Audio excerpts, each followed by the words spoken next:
Okay. Hello, everyone. Welcome to another one of our webinars. We are so happy to see you here today. My name is Abigail Gonzalez, and I am the Nutrition Director at RPM Logix. As you know, RPM Logix is partnered with your physicians, and we are here to provide different services to you. Our mission is to educate, to coach, and motivate everyone to live healthier lives. So because you are all members of our programs, that gives you access to the different services that we have. You get access to the different counseling services that we have with the registered dietitian, diabetes educators, and then also with nurses. So if you are interested in connecting with any of us, please reach out to us. If you are already talking to one of the dietitians or one of the nurses, then you can ask them to connect you with a diabetes educator or a registered dietitian, depending on the case.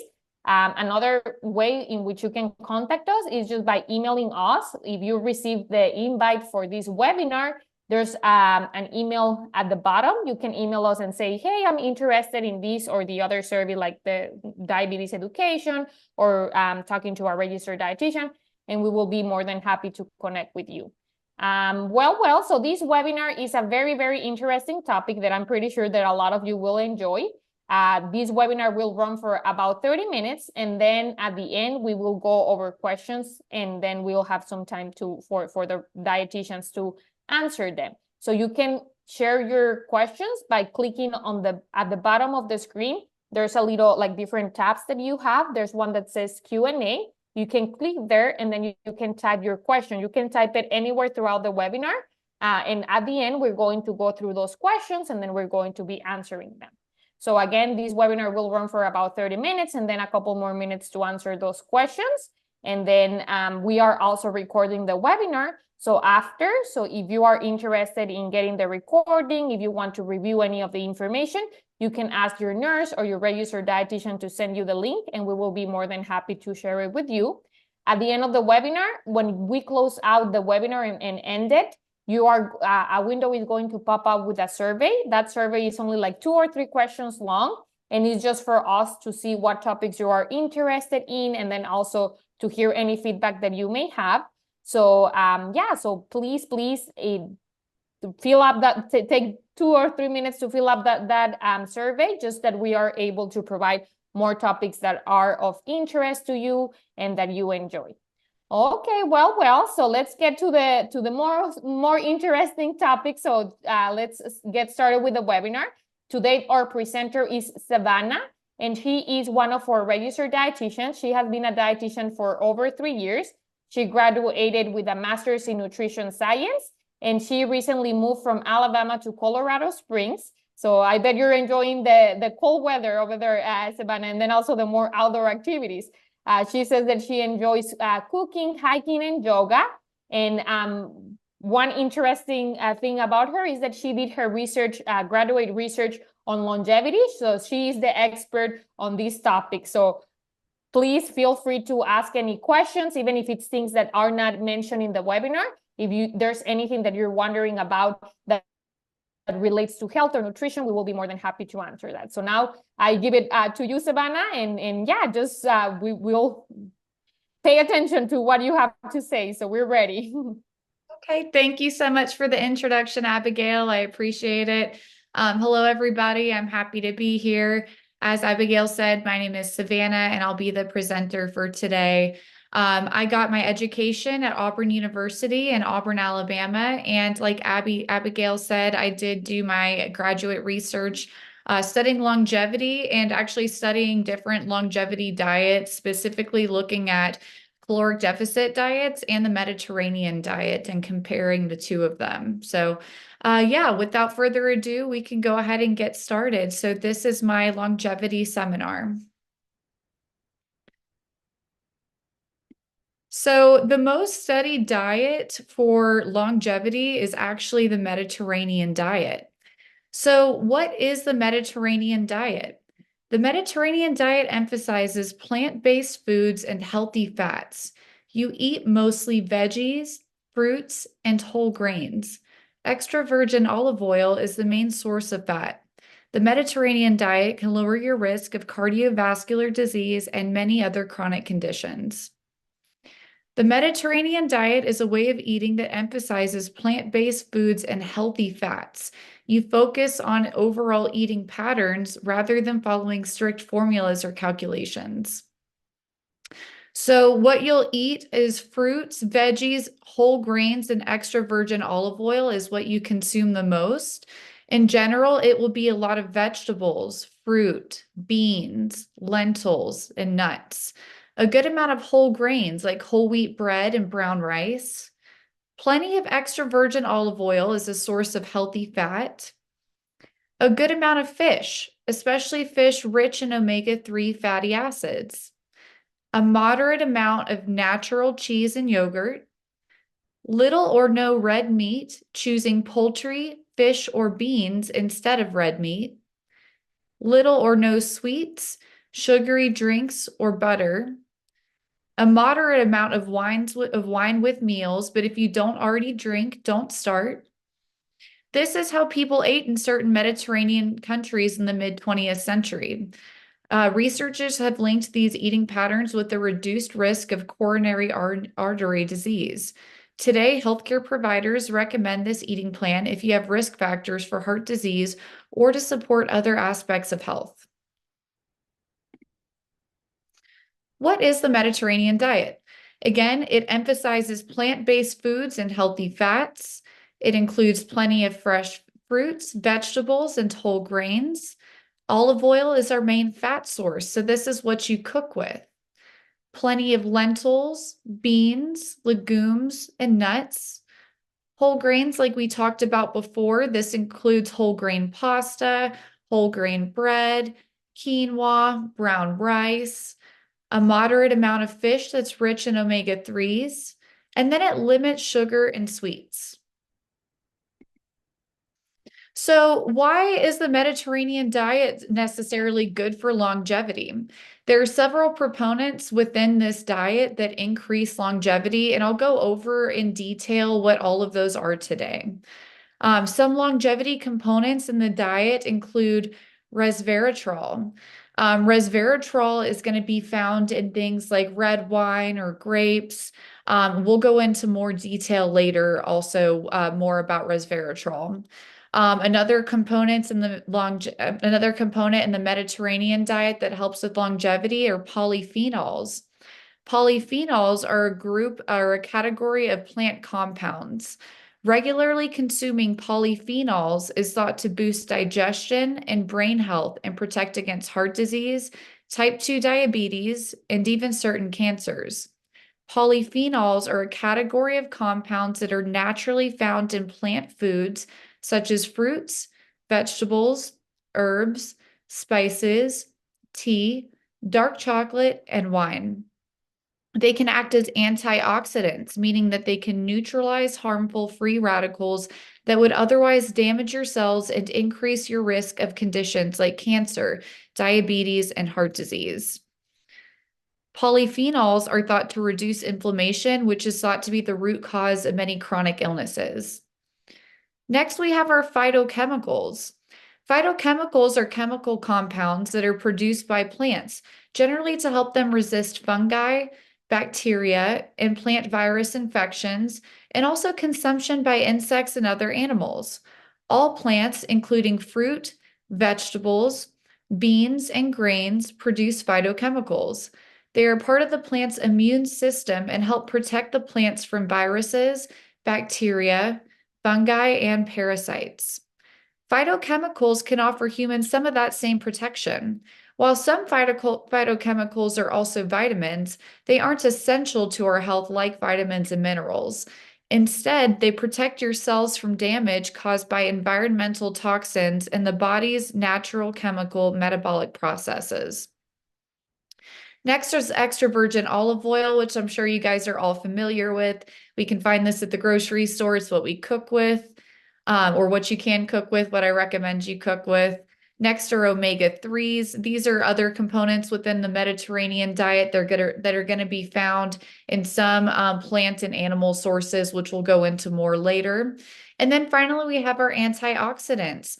Antioxidants are things that reduce oxidation processes in our body. And the oxidation processes in our body are not good for us, they're negative. So antioxidants neutralize that, which is why it's also a component of longevity within the Mediterranean diet.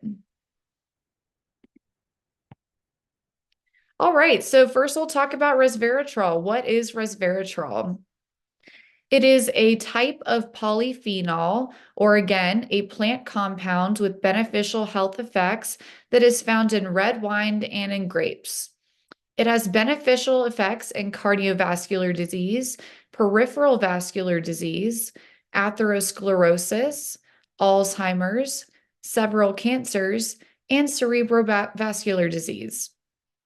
Resveratrol is part of a group of compounds called polyphenols. They are thought to act like antioxidants, protecting the body against damage that can put you at higher risk for things like cancer and heart disease.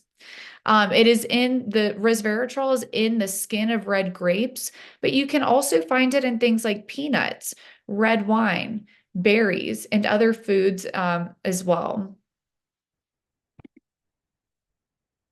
Other benefits of resveratrol are that it increases insulin sensitivity, it increases HDL, which is your good cholesterol, and there are increases in your mitochondria or in your overall metabolism. Next, I'm going to talk about the links between resveratrol and some research. So resveratrol in heart disease, it is thought to help reduce inflammation, lower LDL or your bad cholesterol, which makes it more difficult for clots to form, which can lead to a heart attack. Resveratrol and diabetes. Resveratrol helps prevent insulin resistance, a condition in which the body becomes less sensitive to the blood sugar lowering hormone insulin. The condition can lead to diabetes. Researchers believe that resveratrol activates the SIRT1 gene. That gene is believed to protect the body against the effects of obesity and the diseases of aging. All right, we've talked a little bit about polyphenols.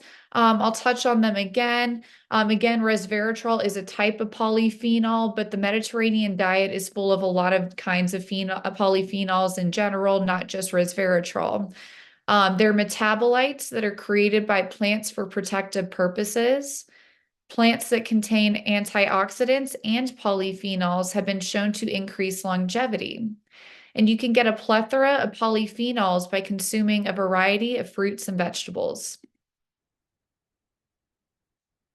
Polyphenols increase longevity through cellular processes such as stress signaling pathways, scavenging oxidants, enhancing production of antioxidants, and promoting anti-inflammatory benefits. Next, we'll talk about extra virgin olive oil, which is the main fat that is consumed on this diet. Extra virgin olive oil, I'm sure we've all had it before. It's found in lots of places, grocery stores, everywhere, very ample. And it is what I would recommend using whenever you are cooking for the most part. Olive oil is a major component of the Mediterranean diet, which scientists say is good for heart health. It's often used in salad dressings, marinades, and sauces. A drizzle of olive oil can also help provide a delicious finishing touch to many foods. Olive oil can come with many different prefixes. One of the most proclaimed is extra virgin. The term refers to the degree to which olive oil has been processed by manufacturers. Extra virgin olive oil is often shortened to the initials EVOO. Extra virgin olive oil. So increased extra virgin olive oil consumption is associated with decreased cardiovascular disease, obesity, metabolic syndrome, hypertension, and type 2 diabetes. Olive oil can assist with blood pressure, lipid, cholesterol profiles, and oxidative stress. It has anti-inflammatory compounds from polyphenols, like we've discussed before. And studies have shown increased lifespans with extra virgin olive oil consumption. Next, I'll talk about olive oil and some research that goes along with it. So, extra virgin olive oil and heart health. Much has been said about the Mediterranean diet and its benefits for a healthy heart. One of the core components of this diet is extra virgin olive oil. Studies show that extra virgin olive oil is anti-inflammatory, contains abundant antioxidants, and is beneficial for vasodilation. Anti-cancer properties and extra virgin olive oil.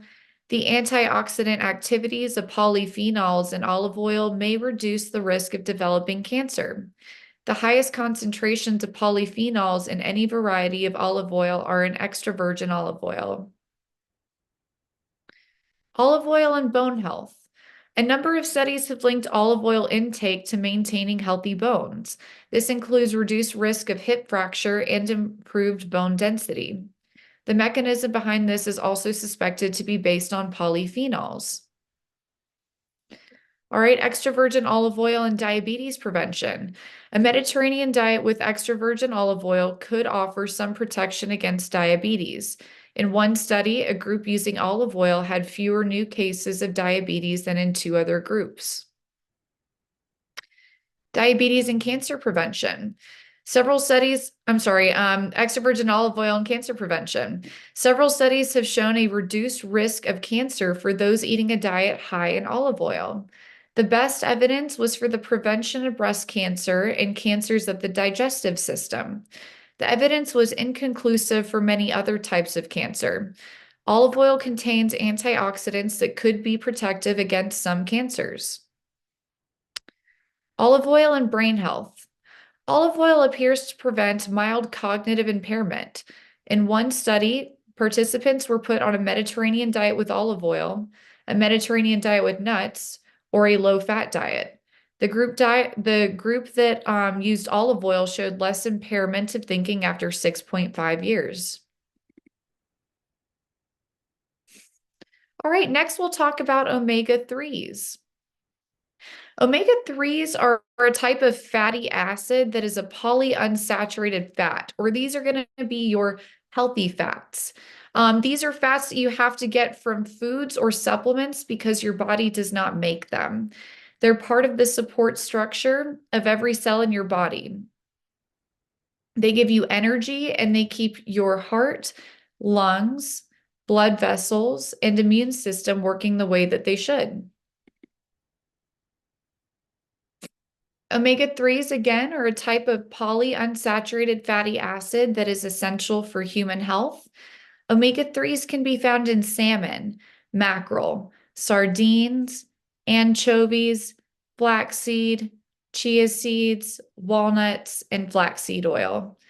They help to reduce triglycerides, which can aid in the prevention of cardiovascular disease and heart attacks. They lower total mortality with higher levels of DPA, a type of omega-3 fatty acid.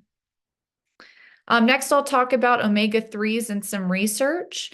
So omega-3s and heart health. Some research shows that eating fish high in omega-3s may reduce your odds of cardiovascular disease by lowering your cholesterol and triglycerides, which are the fats in your blood.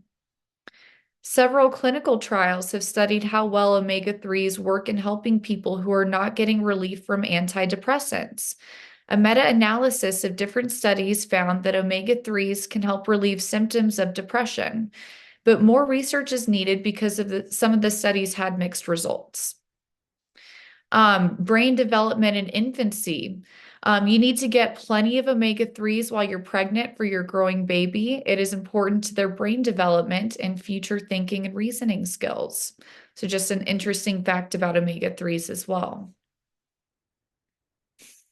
Research supports omega-3 consumption to delay or prevent Alzheimer's, dementia, and other cognitive function disorders. There are lower levels of postpartum depression in women that have been supplemented with omega-3s. All right, next we'll talk about antioxidants. Antioxidants are things that can be found within the Mediterranean diet as well. So next we'll discuss what they are. Antioxidants are compounds in food that hinder the oxidation process, which is inflammatory. Oxidation reactions in our body create cellular damage. So antioxidants help to preserve cellular health by opposing the oxidation process. The Mediterranean diet contains a high amount of natural antioxidants due to its high fruit, vegetable, legume, and olive oil content. The main antioxidants that can be found in the Mediterranean diet are vitamins A, C, and E. So again, the process of oxidation in the human body produces unstable chemicals. These are called free radicals, which damage cell membranes and other structures. Free radicals have been linked to a variety of diseases, including heart disease and certain cancers. Antioxidants are compounds in food that scavenge and neutralize free radicals. Evidence suggests that antioxidant supplements do not work as well as the naturally occurring antioxidants in foods, such as in fruits and vegetables. So first we'll discuss vitamin A. Vitamin A is a fat-soluble vitamin. Vitamin A's main roles in the body are vision, cell growth, and immune system health. Vitamin A can be found in carotenoids, a beneficial plant compound which includes the protective beta-carotene. Beta-carotene can be found in foods such as carrots, sweet potatoes, green leafy vegetables, tomatoes, and colorful bell peppers. Vitamin A also has antioxidant properties. Antioxidants, again, are substances that might protect your cells against the effects of free radicals, molecules produced when your body breaks down food or is exposed to tobacco smoke or radiation. Free radicals might play a role in heart disease, cancer, and in other diseases. Vitamin A continued. Low intakes of vitamin A are correlated with all-cause mortality, cardiovascular disease, several types of cancer, cognitive decline, high blood pressure, oxidative damage, and inflammation. Because of these associations, vitamin A is important for longevity. Next, I'll talk about vitamin A and some research. So vitamin A and age-related macular degeneration. A large clinical trial showed that people at high risk of advanced age-related macular degeneration reduced their risk of developing the condition by 25% by taking a specific combination of vitamins that included beta-carotene. It's not entirely clear, though, what role beta-carotene did play. With cancer and vitamin A, the association between the use of vitamin A supplements and reduced risk of lung, prostate, and other types of cancer is unclear. Vitamin C is a water-soluble vitamin. It is an essential nutrient. Vitamin C aids in the synthesis of collagen, wound healing, regeneration of other antioxidants, immune function, and protein metabolism. Dietary sources include fruits and vegetables such as citrus fruits, tomatoes, potatoes, peppers, broccoli, strawberries, and kiwi. Vitamin C, or ascorbic acid, is a nutrient that your body needs to form blood vessels, cartilage, muscles, and collagen and bones. Vitamin C is also vital to your body's healing process. Vitamin C is an antioxidant that helps protect your cells against the effects of free radicals, molecules produced when your body breaks down food or is exposed to tobacco smoke. Free radicals might play a role in heart disease, cancer, and other diseases. Vitamin C also helps your body absorb and store iron. Because your body does not produce vitamin C, you need to get it from your diet. Vitamin C, again, is found in citrus fruits, berries, potatoes, tomatoes, peppers, cabbage, Brussels sprouts, broccoli, and in spinach. Vitamin C has other benefits. It can lower the risk of cancer and can help to reduce the risk of cardiovascular disease. So next, I'm going to talk about some research, mainly with supplementation of vitamin C and some applications. Vitamin C and cancer. Eating a diet rich in fruits and vegetables might lower your risk of many types of cancer, such as breast, colon, and lung cancer. However, it's not clear whether this protective effect is related to the vitamin C content in the food. Taking oral vitamin C supplements does not appear to offer the same benefit as consuming vitamin C within foods. With the common cold, I know we've all heard, vitamin C can help the common cold, but actually, taking oral vitamin C supplements will not prevent the common cold. Evidence also shows that the benefits of regularly taking vitamin C supplements to reduce the duration of a cold are actually minimal. Vitamin C and eye diseases. Taking oral vitamin C supplements in combination with other vitamins and minerals seems to prevent age-related macular degeneration from worsening. Some studies also suggest that people who have higher levels of vitamin C in their diets have a lower risk of developing cataracts. All right, next we'll talk about vitamin E, another antioxidant within the Mediterranean diet. This is a fat-soluble vitamin, and it's going to be found in vegetable oils, nuts, seeds, and green leafy vegetables. Vitamin E is a nutrient that's important to vision, reproduction, and the health of your blood, brain, and skin. Vitamin E also has antioxidant properties. Again, antioxidants help protect your cells against free radicals. If you take vitamin E for antioxidant properties, keep in mind that the supplement might not offer the same benefits as the naturally occurring antioxidants within the food. Foods rich in vitamin E include canola oil, olive oil, almonds, and peanuts. You can also get vitamin E from meats, dairy, leafy greens, and fortified cereals.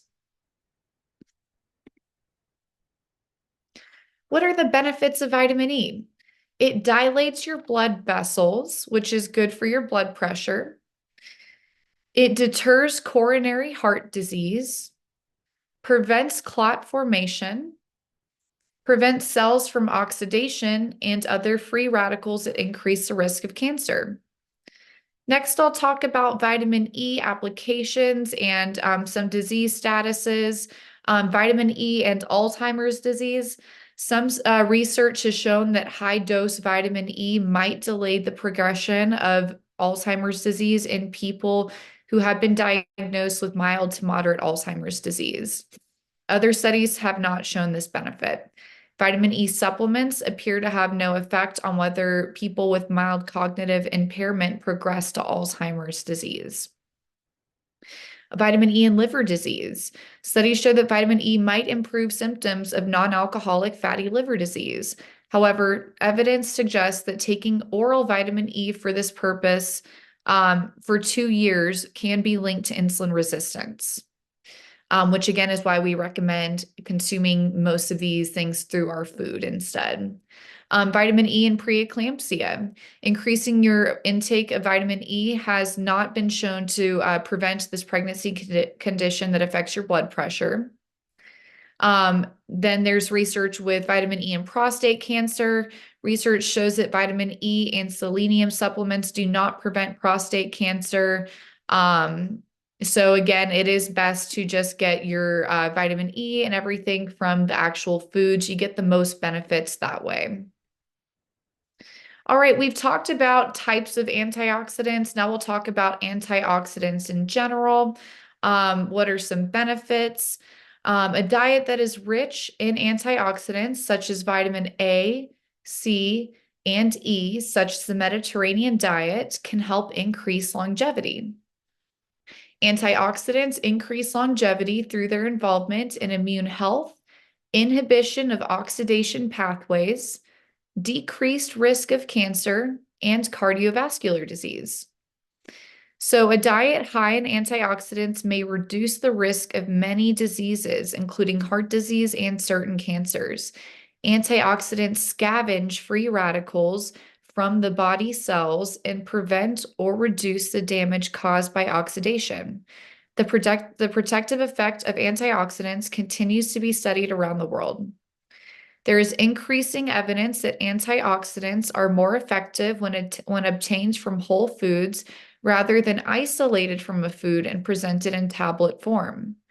A well-balanced diet, which includes consuming antioxidants from whole foods, is best. So, how do we put all this together? The Mediterranean diet, longevity, how is this applicable? How can we make this applicable to our daily lives? So, to increase longevity, consider following a Mediterranean diet that is full of resveratrol, polyphenols, omega-3s, antioxidants, and phytochemicals. Include plenty of fresh fruit and vegetables, whole grains, use extra virgin olive oil, and include omega-3s. Use moderate amounts of poultry and fish and limit sweets. And we can follow MyPlate to help us follow the Mediterranean diet. And I'll go into what MyPlate is here in a minute. To achieve a healthy and well-balanced diet, it's recommended that we eat a wide variety from the main 5 food groups every day. So that's going to include vegetables and legumes or beans, fruit, whole grain foods and cereals, lean meat, poultry, or alternatives such as fish, eggs, tofu, legumes, nuts, and seeds. Dairy and dairy alternatives. These should be mostly reduced fat. Reduced fat milk is not recommended for children under 2 years old, however. To meet your nutritional needs, as a minimum, try to consume 5 servings of fruits and vegetables daily. Although serving sizes vary depending on gender, age, and stage of life, this is roughly a medium-sized piece of fruit or a half cup of cooked vegetables is equal to 1 serving. So a serving, again, is going to be 1 piece of medium-sized fruit or a half cup of cooked vegetables. All right, so this is MyPlate. We were talking about earlier trying to pair the Mediterranean diet into an applicable or easy way of us eating every day. So that's kind of what I wanted to do with with this slide with MyPlate. MyPlate is a healthy way of eating overall. As you can see, there's a plate on this screen, and half of the plate says non-starchy vegetables. Or fruit could be there. That's fine too. But so basically half of your plate should be fruits or vegetables. Then you see 1/4 section for the carbohydrate foods. Then you see 1 other quarter section for the protein foods. And again, we'll go into what protein, carbohydrates, and all that will go in there as well. I'm not sure if y'all remember the food pyramid, but this is now MyPlate. We use this now more often. It's the official symbol of the food groups. So we have changed. The USDA now invites you to update to MyPlate. It is the modern way to eat better every day. It's easy to use, it's customizable based on science, and an overall great way to enjoy healthier eating. Launched in 2011, this symbol is a visual reminder to choose a variety of foods throughout the day and throughout the week. It represents what and how much to eat from each of the food groups over the course of the day, whether you eat from a plate, from a bowl, or another way. You can customize MyPlate to fit your dietary needs, preferences, cultural traditions, and budgets, so you can enjoy your favorite recipes and eat the healthy foods that you love.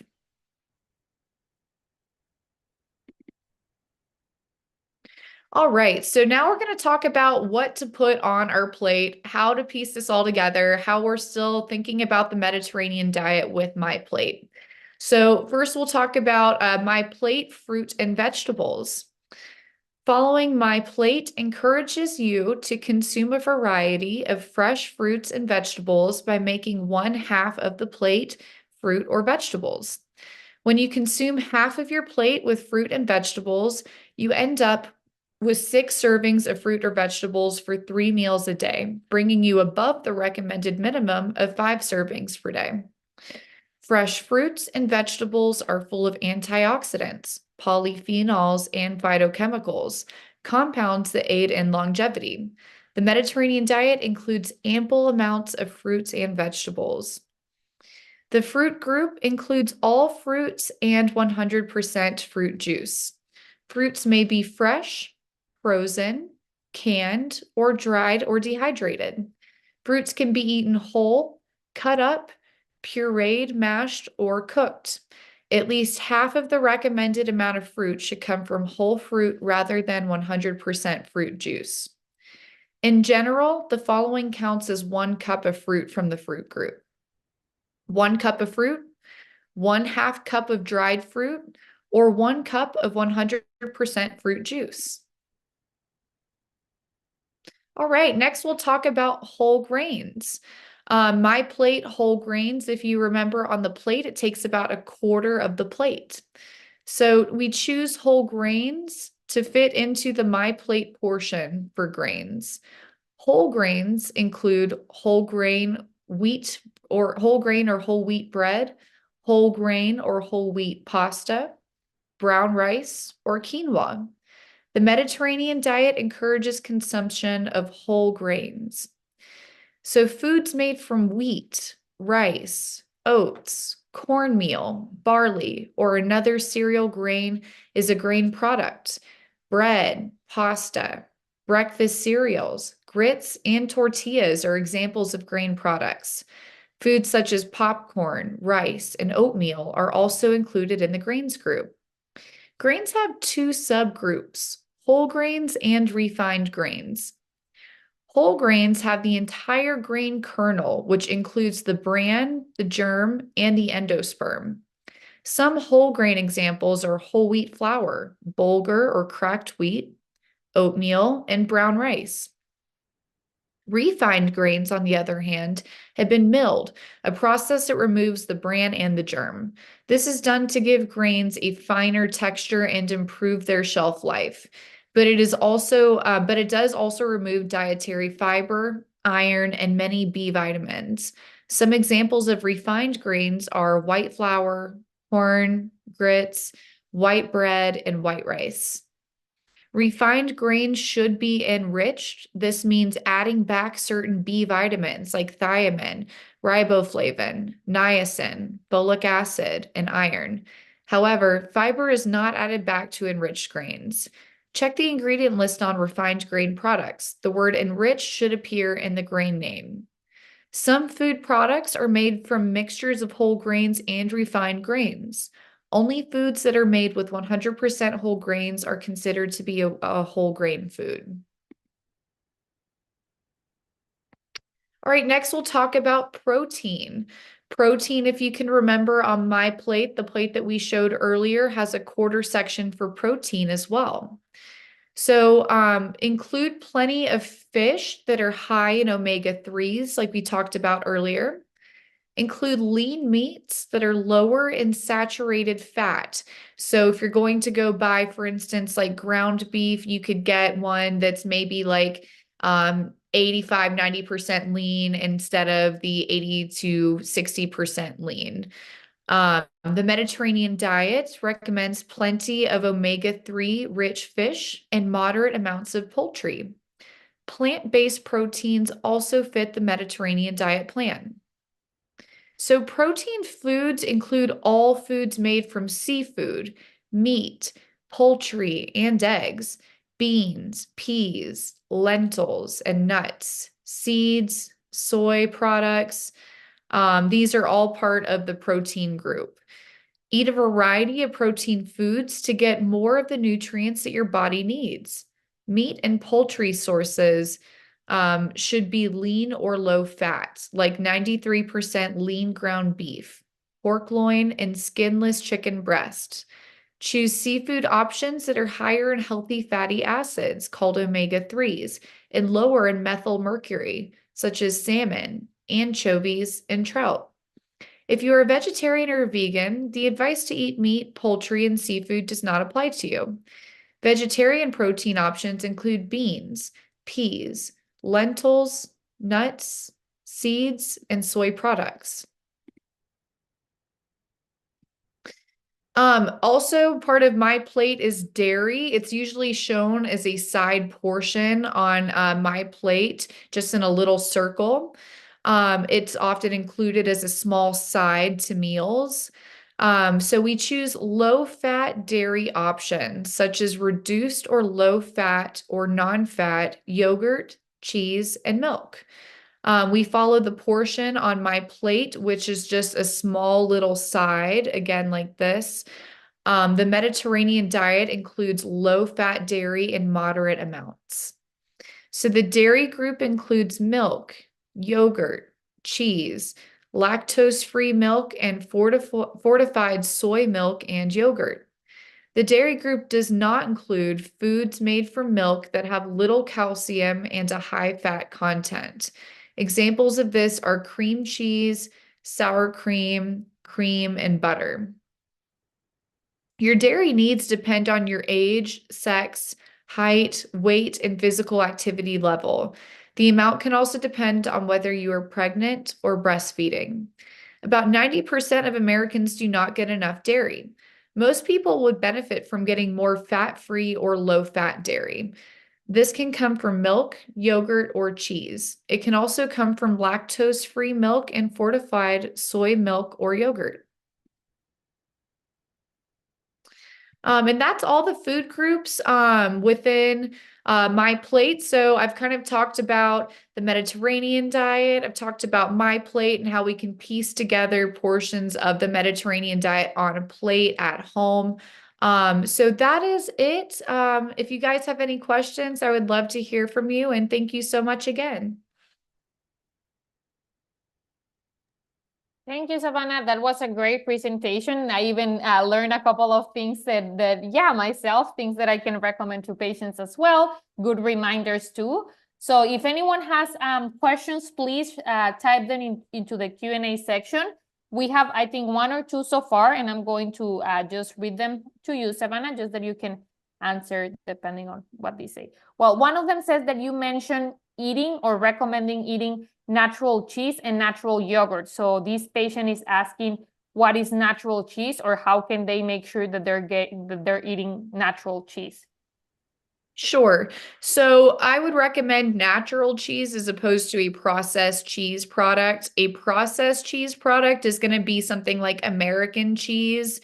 That is just a very processed one. Natural cheeses are going to be pretty much anything else, like, cheddar, that's natural, Swiss, pepper jack, anything that you can think of like that, as long as it's not a processed cheese product. There are some, cheese products. It'll say cheese product on the label if it's a cheese product.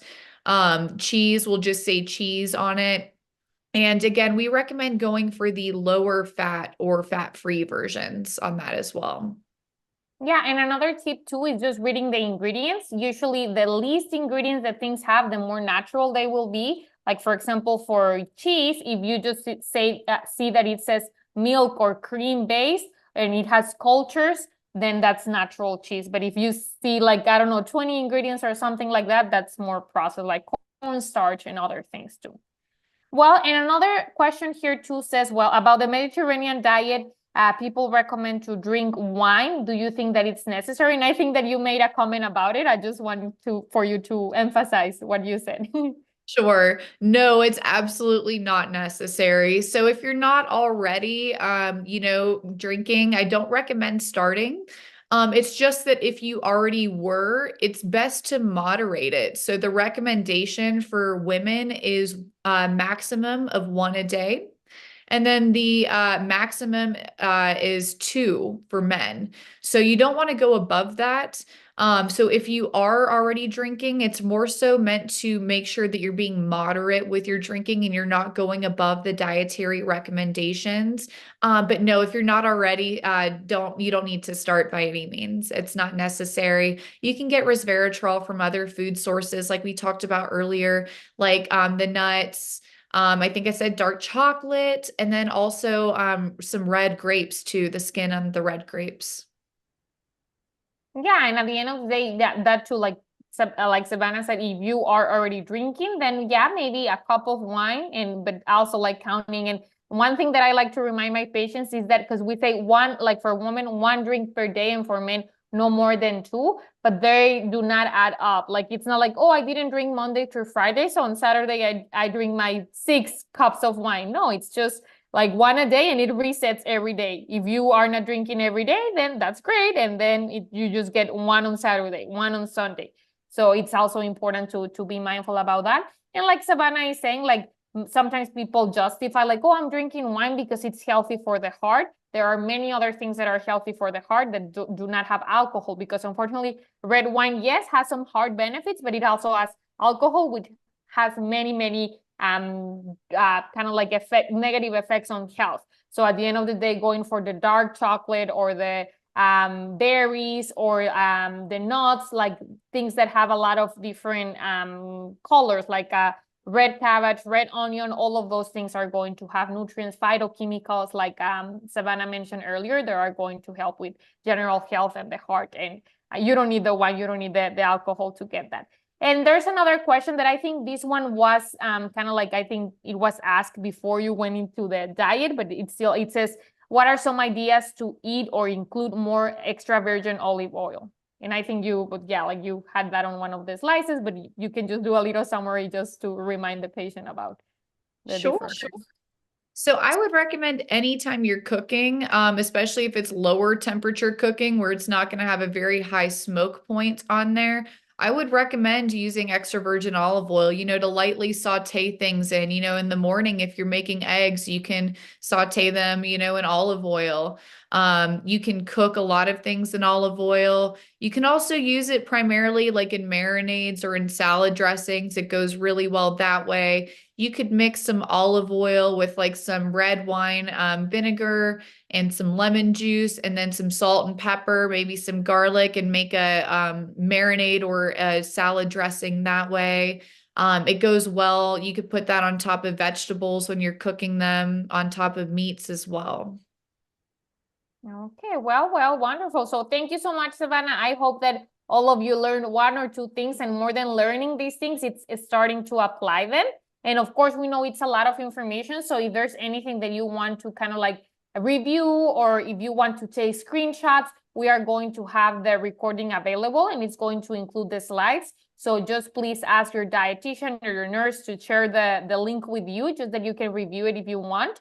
And also, if you say, well, I like to go watching it live, you can come again to the one at 7 p.m. You can use the same link. And I think you even get like a reminder an hour before the webinar at 7, because you register one time. Then you can also attend the one at 7 p.m. You're more than welcome to. And again, please, when we end up the webinar, just try to fill out that survey, just that we get a couple more ideas of different topics that we can discuss. Well, so again, thank you so much, everyone, for joining. We are happy to have you here, and we will have another webinar next month. We will keep you informed and let you know the date and then also the topic. You usually will receive an invitation via an email, but then also your nurses and your dietitians can remind you. And if they forget to remind you, you can ask them, do you have a webinar for this month? And what's the topic? And then we will be more than happy to share the link to register. Well, thanks everyone for joining. Thanks, Savannah, for the information and the time and everything else. And we hope to see you here in the next webinar. Have a great one. Bye-bye. Thank you.